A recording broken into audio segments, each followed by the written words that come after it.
أعزائي المشاهدين في كل مكان، أهلا ومرحبا بكم في يوم جديد من أيام الأسبوع. النهارده إن شاء الله الثلاث، وأنا النهارده رايح أصور حلقة من حلقاتي الأسبوعية فرصتك عندنا على قناة صوت مصر. الحقيقة وأنا جاي قابلت شاب يمني جميل وعجبني أسلوبه ما شاء الله عليه، مكافح وراجل جميل، وقلت لازم أعمل معاه اللقاء السريع ده.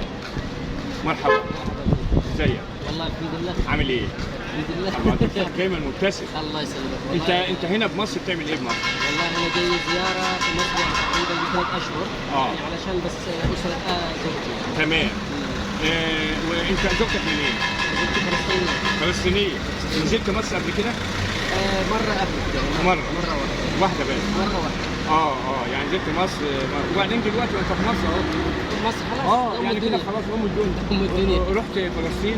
لا لسه فلسطين المدام هي اللي تروح. تمام. بس هي عندها اسره. المدام هي اللي بتروح. هي اللي بتروح، عندها اسره. مدام انت بخير بالدنيا. المهم انت عندك اولاد؟ عندي اولاد، واحد اسمه ريان. ريان هو بس اللي عندك؟ ريان وحيد. ما شاء الله. قفلت على كده؟ لا جاي لسه يعني ان شاء الله. تمام. بس انت راجل محترم. والاسم ايه بقى قلت لي؟ اسمي اكرم محمد. اكرم محمد. انت ممكن سنك يلعب في الثلاثينات؟ انا في الاربعينات. في الاربعينات يا ابن الايه، فهمتني والله. فهمتني. عموما احنا سعداء جدا بيك وفي ارض مصر الطيبه، وخصوصا احنا هنا في الهرم، مش كده؟ في الهرم. في الهرم. وشيء جميل. هسألك سؤال سريع بقى ونقفل به الفيديو. تمام؟